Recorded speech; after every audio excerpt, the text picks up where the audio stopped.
परमात्मने नमः। ओम श्री गुरुवे नमः। योग वशिष्ठ निर्वाण प्रकरण। श्री रामचंद्र जी के द्वारा बोध के पश्चात होने वाली शांत एवं संकल्प शून्य स्थिति का वर्णन।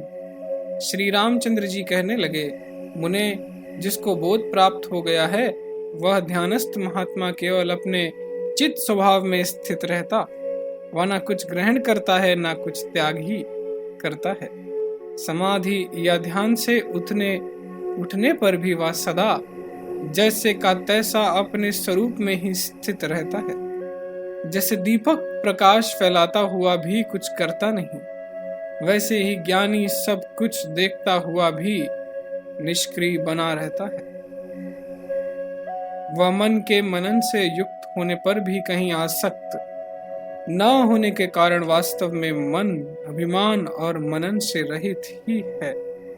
उस योगी को समाधि से उठने पर विश्वरूप नामक और समाधि काल में ब्रह्म नामक चिन्मात्र स्वरूप परमार्थ सत्य का ही सर्वत्र दर्शन होता है। उसे सृष्टि और संहार सब चिन्मात्र ही प्रतीत होते हैं। संसार त्रिविध तापों से अत्यंत संतप्त है और निर्वाण अत्यंत शीतल। वास्तव में अत्यंत शीतल निर्वाण ही शाश्वत है। यह तप्त संसार तो तीनों कालों में ही है ही नहीं। जैसे स्वप्न में अपने भाई बंधु के मरने या जीने पर भी स्वप्न से जगे हुए पुरुष की उस स्वप्नगत वृत्तांत में सत्यता बुद्धि नहीं होती, वैसे ही तत्वज्ञानी पुरुष की दृश्य पदार्थों में सत्यता बुद्धि नहीं होती। भगवान सम्यक ज्ञान होने पर देह से संबंध रखने वाले भोग पदार्थों और उनकी प्राप्ति के उपायों से ज्ञानी को उसी तरह सर्वथा विरक्ति रहती है जैसे स्वप्न से जगे हुए पुरुष की स्वप्नगत पदार्थों में ममता और आसक्ति नहीं रहती। वैराग्य से बोध की और बोध से वैराग्य की वृद्धि होती है।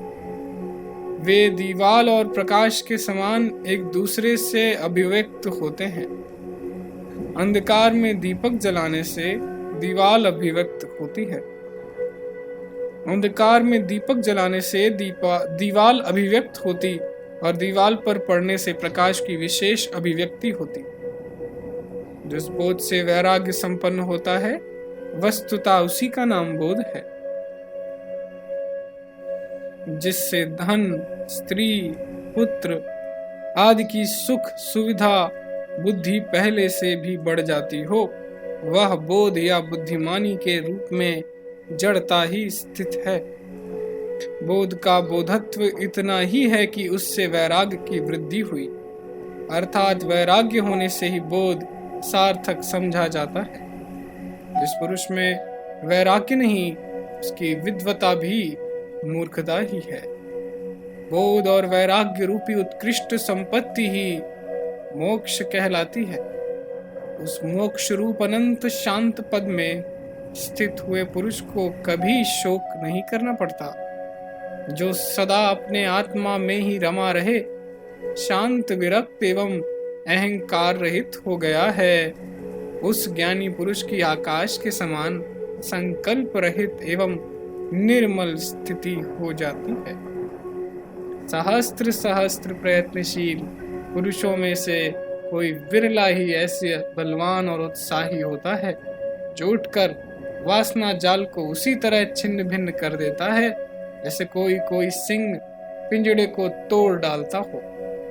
जिसका अंतःकरण शुद्ध है, उस पुरुष के भीतर वासना शून्य भाव प्रकट होने पर उसे उस या सुदृढ़ बोध प्राप्त हो जाता है कि सारा दृश्य ब्रह्म ही है। इससे उसकी बुद्धि एकमात्र निर्वाण रूप पर ब्रह्म में ही सुस्थिर हो जाती है।